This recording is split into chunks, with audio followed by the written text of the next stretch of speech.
Astrology simplified में आपका स्वागत है।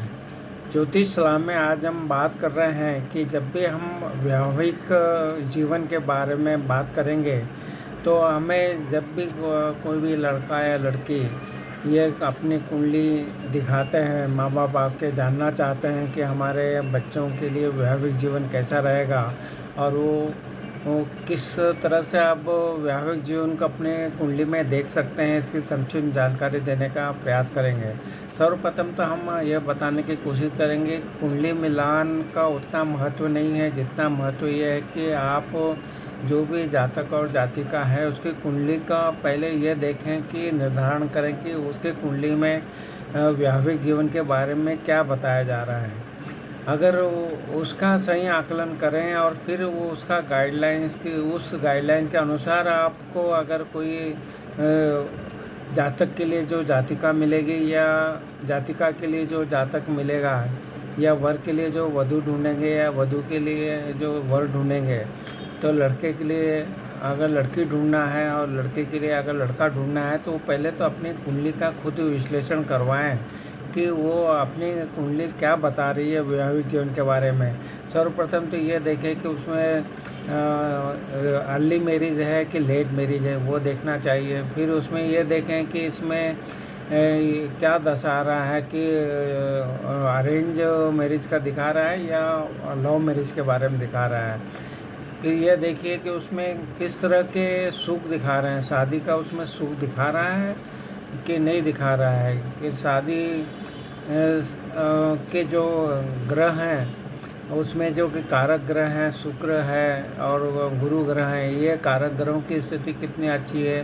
फिर वैवाहिक जीवन के लिए विवाह का जो सप्तम भाव कितना अच्छा है, वैवाहिक सुख का जो हमारा हम बोलते हैं हमारा जो सुख स्थान है, चौथा भाव जो कुंडली का होता है वो किस तरह से है, क्योंकि चौथे भाव से हमें पारिवारिक सुख के बारे में जानकारी मिलती है कि वो क्या किस तरह से है, वो अच्छे प्रभाव में है या खराब प्रभाव में है। तो ये सब चीज़ें अगर आप अपनी कुंडली में देख लें कि वो हमारा वैवाहिक जीवन का जो हमने अभी जो पहलू बताए वो अगर देखें और उसके बाद में हम अगर उस हिसाब से अगर हमारी कुंडली के द्वारा ही हम जान सकते हैं कि हमारा जो पार्टनर आएगा वैवाहिक जीवन में जो हमारा पार्टनर बनने जा रहा है उसका जो भी व्यक्तित्व है उसके बारे में भी पूरी जानकारी हमारी कुंडली से प्राप्त होती है। तो वो सब अगर आप एनालिसिस करें और उसके बाद में उस तरह का आपको व्यक्तित्व अगर प्राप्त हो रहा है, आपका पार्टनर अगर आपको प्राप्त हो रहा है तो हमें उसमें जाना चाहिए।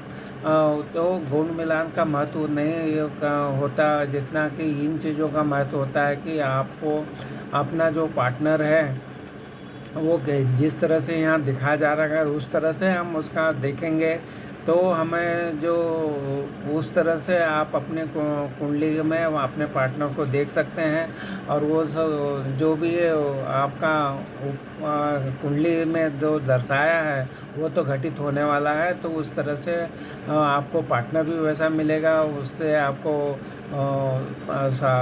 पारिवारिक सुख है कि नहीं वो भी दिखाया है तो वैसे ही उसमें प्राप्त होगा।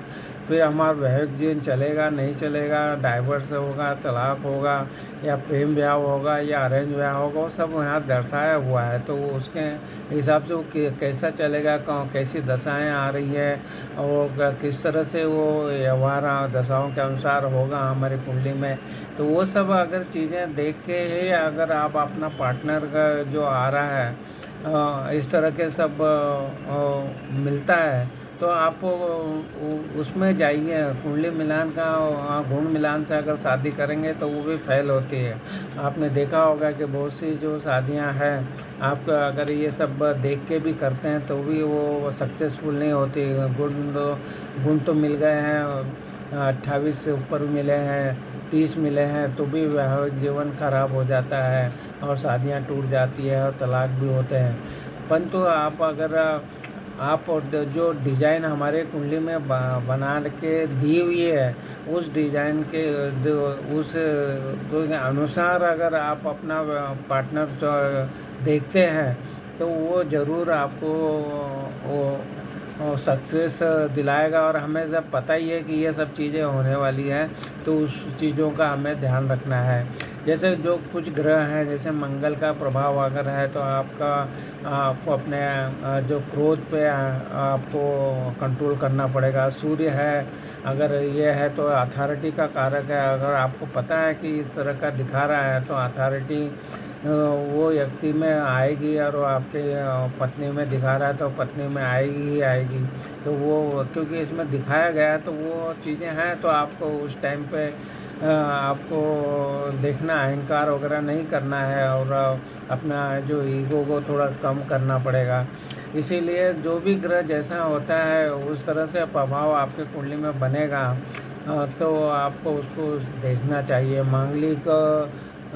मांगलिक के बारे में बहुत ही चर्चाएं होती है, उसमें भी आपको ये देखना है कि एक मंगल हो, मांगलिक होना एक बात है। मांगलिक मतलब अगर आपके पहले, चौथे, सातवें, आठवें, 12 भाव में मंगल होगा तो मांगलिक हो गया। परंतु मांगलिक दोष अलग होता है। मांगलिक दोष का अर्थ ये है कि मंगल अगर आपकी कुंडली में अच्छी स्थिति में नहीं है, वो मंगल अगर आपकी कुंडली में राहु, केतु, शनि ऐसे प्रभाव में है, और वहाँ पे मंगल के साथ में 6, 8, 12 के स्वामी मंगल बनाने वाले भाव में बैठे हैं, तो ये मांगलिक दोष की श्रेणी में आएंगे, और उस तरह का प्रभाव हो रहा है। और वो मंगल आपकी कुंडली में योग कारक नहीं है, और वो मंगल पे अगर पाप प्रभाव आ रहे हैं, और वो 6, 8, 12 के स्वामी के साथ में है, मंगल अगर अस्त है, वक्री है, ये सब चीज़ों को भी आकलन किया जाता है जब वो मांगलिक दोष में होता है। परंतु अगर सिंपल मंगल है और वो योग कारक है आपकी कुंडली में है, तो वो उसको हम मांगलिक बोलेंगे, मांगलिक दोष नहीं कहेंगे उसको। तो इन चीज़ों का भी विचार करना चाहिए। तो ये सब चीज़ें देख के ही आप अपने जो भी है कुंडली मिलान का में उतना ध्यान मत दीजिएगा, परंतु ये अपनी कुंडली से जानिए कि आपको किस तरह का पार्टनर मिलने के है। इसमें नवांश कुंडली का बड़ा योगदान है। अगर नवांश कुंडली में जो है आपका पार्टनर के बारे में बताता है तो वो सही जानकारी देता है, तो उसमें आपके पार्टनर के जो गुण धर्म है वो नवांश कुंडली में दर्शाते हैं, और उस गुण धर्म के अनुसार आपको अगर आपका पार्टनर मिल रहा है तो आपको ज़रूर उस तरह से आपके सहमति भी बनेगी। और ये ज़रूर जैसे हमें कुंडली बताती है वैसे हमारा अट्रैक्शन भी उसी तरह से होता है, और हम उसी पार्टनर से अट्रैक्ट होते हैं, वैसे ही लोगों से मिलते हैं और जो हमारे कुंडली में दर्शाते हैं। तो उसका जो है आपको ध्यान रखना चाहिए, और उस तरह से अपना पार्टनर का चुनाव करना चाहिए। तो ये एक सरल सी जानकारी है। ये सब होने के बाद में ही थोड़ी चीज़ों को देखना चाहिए। अगर घरों में मैत्री होती है तो ज़रूर आप ऐसे लोगों से अट्रैक्ट होंगे जो अपने हमारे और हम जो पार्टनर है उसमें मैच होगा। तो ये बहुत सी चीज़ें मैच हो जाती है अगर आप का अट्रैक्शन है। तो जो भी अपने शादी के लिए पार्टनर चुनना चाह रहे हैं तो पहले तो आप उनके साथ में थोड़ा समय बिताइए, बताइए, और उनके फैमिली से मिलिए। आप एक दूसरे के बारे में जानेंगे और समझेंगे, और उसके बाद में आप ज़रूर डिसाइड कीजिए कि यही हमारे लिए सूटेबल पार्टनर है। तो इस तरह से आप अपने लिए पार्टनर का चुनाव कर सकते हैं जो कि हमारी कुंडली में दर्शाया गया है। उसके अनुसार ही आप चुनाव करेंगे तो वो ज़्यादा वो रहेगा। आपको हमारे पॉजिटिव और नेगेटिव जो भी चीज़ें हैं वो आपकी कुंडली से मालूम पड़ जाती है कि हमारा वैवाहिक जीवन कितना सफल होने वाला है, कितना नहीं होने वाला है, कैसी दशाएं चल रही हैं, तो उसके अनुसार आपको जानकारी होगा। तो ये उसी तरह से हो गया कि अगर आप एक ड्राइवर हैं, आपको अच्छी ड्राइविंग आती है, तो आप जिस तरह से अपना ड्राइविंग करेंगे आप, तो आपको मालूम है कि हमें किस किस चीज़ों का ध्यान रखना है और कैसा कैसा हमको चलना है, क्या नियम पालन करना है। कब हमें क्या ब्रेक लगाना है, कब हमें को सिग्नल मिलेगा। तो ऐसे अगर अच्छे ड्राइवर जब अपने गाड़ी को चला सकते हैं तो हमारी कुंडली भी हमको देख के हमारे वैवाहिक जीवन जैसा बता रहा है उसका अगर हमको जानकारी प्राप्त हो जाती है तो आप हमारा वैवाहिक जीवन को इस तरह से आप ज़रूर चला सकते हैं। तो ये एक समुचित सी जानकारी हमने देने का प्रयत्न किया। आप अपनी कुंडली में इसको लगा के देखिए और ज़रूर उस तरह से विश्लेषण करके अपने पार्टनर का चुनाव कीजिए।